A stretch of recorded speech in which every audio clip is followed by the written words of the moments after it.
Արմ ռադիոյի եթերում ԱՊՀ եւ արտերկրի նորություններն են։ Ստուդիայում է Աննա Ավագյանը, բարև ձեզ։ Այսօր եթերում Եվրագոտու գագաթնաժողովը համաձայնության է հասել կիսով չափ հունական պարտքը զորացնելու մասին։ Վաշինգտոնն ակնկալում է մինչև նոյեմբերի վերջ Դամասկոս վերադարձնել իր դեսպանին։ Կանանց թենիսի ասոցիացիայի ղեկավարությունը մտադիր է արգելել թենիսիստուհիներին գոռալ խաղի ժամանակ։ Այժմ այս մասին առավել մանրամասն։ Եվրամիության գագաթնաժողովը ընդլայնված համաձայնություն է ձեռք բերել Հունաստանի մասնավոր վարկատուների հետ երկրի պարտքը 50%-ով կրճատելու մասին։ Այս մասին է հաղորդել տեղեկացված եվրոպական աղբյուրը հակաճգնաժամային գագաթնաժողովի կուլիսներում, սակայն նա չի մանրամասնել համաձայնագրի դետալները։ Այս գիշեր Գերմանիայի կանցլեր Անգելա Մերկելը, Ֆրանսիայի նախագահ Նիկոլա Սարկոզին ու Արժույթի միջազգային հիմնադրամի կառավարիչ տնօրեն Քրիստին Լագարդը մի շարք բանակցություններ են անցկացրել Հունաստանի վարկատու բանկերի ներկայացուցիչների հետ։ Հունաստանի 350 միլիարդանոց պարտքի վերակառուցման մասին համաձայնագիրը առանցքային կետ է հանդիսանում Եվրամիության հակաճգնաժամային ծրագրում, որը միության ղեկավարները մտադիր են հրապարակել այսօր մինչև հիմնական համաշխարհային ֆինանսական հարթակների բացումը։ ԱՄՆ-ն պատրաստ չէ օգնություն ցուցաբերել եվրոպական երկրներին, որոնք ֆինանսական բարդույթներ ունեն։ Այս մասին է հայտարարել Սպիտակ տան ղեկավար Ջեյ Քարնին։ Չեմ կարծում, որ ԱՄՆ-ն ուղղակի օգնություն կտրամադրի եվրոպացիներին։ Մենք նախկինի պես կարծում ենք, որ եվրոպացիները բավարար ֆինանսական հնարավորություններ ունեն այդ խնդրի լուծման համար, ասաց նա մեկնաբանելով Եվրամիության եւ Եվրագոտու գագաթնաժողովի արդյունքները, որը կայացել է Բրյուսելում։ Քարնին նկատել է, որ եվրոպացի լիդերները պետք է անհրաժեշտ քաղաքական կամք ցուցաբերեն։ Եգիպտական դատարանը երկու ոստիկանի 7 տարվա ազատազրկման է դատապարտել քաղաքացիական ակտիվիստ Հալեդ Սայդի սպանության համար։ Նրա մահն այն գործոններից մեկն էր, որոնք հանգեցրել էին զանգվածային ազգային հուզումների ու Հոսնի Մուբարաքի ռեժիմի տապալման։ Դատավորը նկատեց, որ ոստիկանները չափազանց դաժանություն են ցուցաբերել Սայդի նկատմամբ։ Վերջինիս հարազատները հայտարարել են, որ 7-ամյա ժամկետը անբավարար են համարում եւ կոչ են արել Եգիպտոսի բնակչությանը բողոքի նոր ակցիաների։ 28-ամյա Հալես Սայդը սպանվել է 2010 թվականի հունիսին։ Facebook ցանցում նրա հիշատակին էջ էր բացվել, որտեղ անօրինությունների դեմ բողոքի ակցիաների կոչեր զետեղվեցին։ Նվազագույնը 6 մարդ է զոհվել, եւս մի քանի անհետ կորած են համարվում Իտալիայում։ Դա տեղի է ունեցել այն պատճառով, որ հորդառատ անձրևները ջրհեղեղների եւ սողանքների են հանգեցրել երկրի կենտրոնական եւ հյուսիսային մասերում։ Ամենից շատ տարերքից տուժել են Լիգուրիա եւ Տոսկանա շրջանները։ Այնտեղ ջուրը կամուրջներ եւ ծառեր է տապալել։ ՅՈՒՆԵՍԿՕ-ի համաշխարհային ժառանգության ցուցակում ներառվող Մոնտերոսո Ալ-Մարեի քաղաքապետը հայտարարեց, որ բնակելի կետը գրեթե ոչնչացվել է սողանքներով։ Վաշինգտոնն ակնկալում է մինչև նոյեմբերի վերջ վերադարձնել այս շաբաթ ետկանչված դեսպան Ռոբերտ Ֆորդին Դամասկոս։ Այս մասին անցյալ չորեքշաբթի հաղորդել է ԱՄՆ Պետդեպարտամենտի մամուլի ծառայության ղեկավար Վիկտորիա Նուլանդը։ Երկուշաբթի Պետդեպարտամենտի պաշտոնական ներկայացուցիչ Մարկ Թոները հաղորդել է, որ ԱՄՆ-ն ետ էր կանչել Ֆորդին նրա հասցեին ուղղված սպառնալիքների պատճառով։ Սեպտեմբերին Դամասկոսում ամերիկյան դիվանագիտական առաքելության ղեկավարի վրա հարձակման փորձ էր կատարել ցուցարարների ամբոխը, երբ դեսպանը հանդիպման էր գնում հայտնի սիրիացի ինդիմադիր գործչի հետ։ Թեման շարունակում է Ժիրայր Ոսկանյանը։ ՆԱՏՕ-ն ավարտել է Լիբիայի խաղաղ բնակչության պաշտպանության գործողությունները։ Փորձագետները խոսում են այն մասին, որ այժմ դաշինքը ԱՄՆ գլխավորությամբ կանցնի Սիրիային։ Թե ինչ ձևաչափերով կլինի այդ ճնշումը եւ կվերաճի այն արդյոք ռազմական գործողությունների, որն է լինելու դրա իրական եւ հիմնական նպատակը, հատկապես նրանից հետո, երբ երկրները դեսպաններին ետկանչով փոխանակվեցին։ Մեկնաբանում է արաբագետ Արաքս Փաշայանը։ Այդ քայլը արվել է անվտանգության նկատառումներից ելնելով։ Ներնժանակ շատ դժվար է ասել այժմ, թե արդյոք ՆԱՏՕ-ն նման օրինակ գործողություններ կձեռնարկի Սիրիայի դեմ, թե ոչ։ Ի վերջո նման քայլի դեպքում դրանք պետք է դիտարկվեն որպես միակողմանի, քանի որ հայտնի է, որ ՄԱԿ-ի ԱԽ-ի բանաձևը, համապատասխան բանաձևը Սիրիայի վերաբերյալ ընդունումը խոչընդոտվում է Ռուսաստանի եւ Չինաստանի կողմից։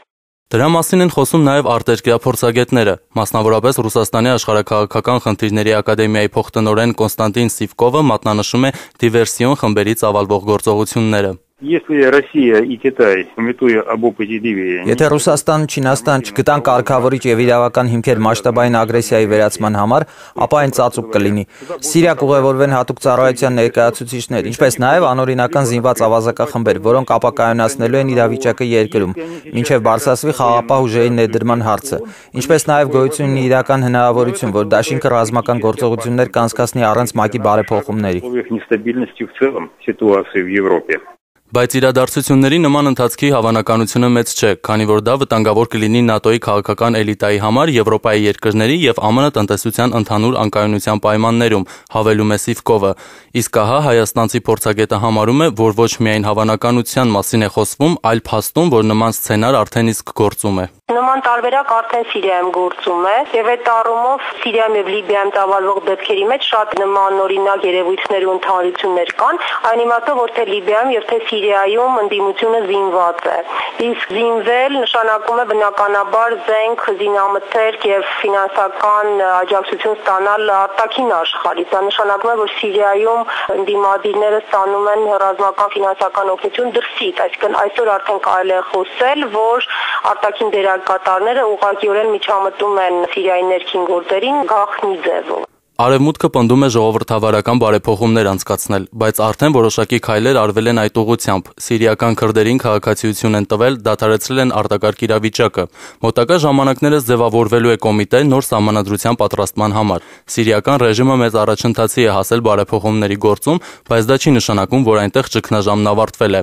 ԱՄՆ-ն, Եվրամիությունը, ինչպես նաև որոշ արաբական պետություններ կշարունակեն ճնշում գործադրել։ Հավանաբար մոտակա ամիսներին կավելանա ծայրահեղականների ակտիվությունը եւ կսկսվի ամբողջական մասշտաբային երկխոսություն ընդդիմության եւ իշխանությունների միջև։ Կոնստանտին Սիվկովը հերքում է այս ենթադրությունը։ Соединенным Штатам Америки не нужна демократия как таковая, не нужна. ԱՄՆ-ն ժողովրդավարության որպես այդպիսին կարիք չունի, եւ այն Վաշինգտոնը օգտագործում է միայն ռազմական գործողություններ անցկացնելու համար, եւ ոչ ավելին։ ԱՄՆ-ն հիմնական նպատակ ունի տապալել Բաշար Ասադին եւ վերահսկողություն սահմանել շրջանի վրա։ Սիրիական առաջնորդը կարող է բարեփոխումներ անցկացնել, բայց քանի դեռ այն գտնվում է իշխանությունների ձեռքում, ամերիկացիները նրա վրա մեծ ճնշում են գործադրելու։ Проамериканские силы, он будет американцам не нужен. Սիրիայում իրավիճակի սրացման առաջին նախանշանը եղել է ամերիկացի սենատոր, ժողովրդավարական կուսակցության ներկայացուցիչ Ջոն Մաքքեյնի հայտարարությունը, արված Հորդանանում համաշխարհային տնտեսական ֆորումի ժամանակ։ Նա կոչ է արել քննարկել Սիրիայում ռազմական գործողություններ սկսելու հնարավորությունները։ Բարակ Օբամայի ադմինիստրացիան հասկացրել է,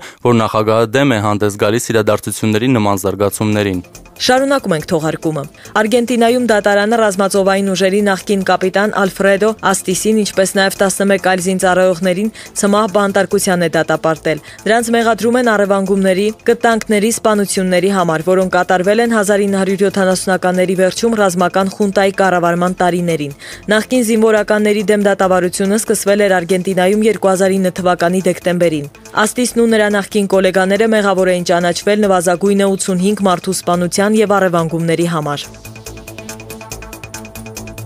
Հոկտեմբերի 31-ին երկիր մոլորակի բնակչությունը հասնելու է 7 միլիարդի, ասվում է ՄԱԿ-ի զեկույցում, 6 միլիարդի հասնելու պահին ընդամենը 12 տարի է անցել։ Ամեն տարի մեր մոլորակի բնակչությունն ավելանում է 80 միլիոնով։ ՄԱԿ-ի ժողովրդագրության ֆոնդը ելնում է նրանից, որ 21-րդ տարի կեսերին երկիր մոլորակի բնակչությունը կազմելու է 9-10 միլիարդ։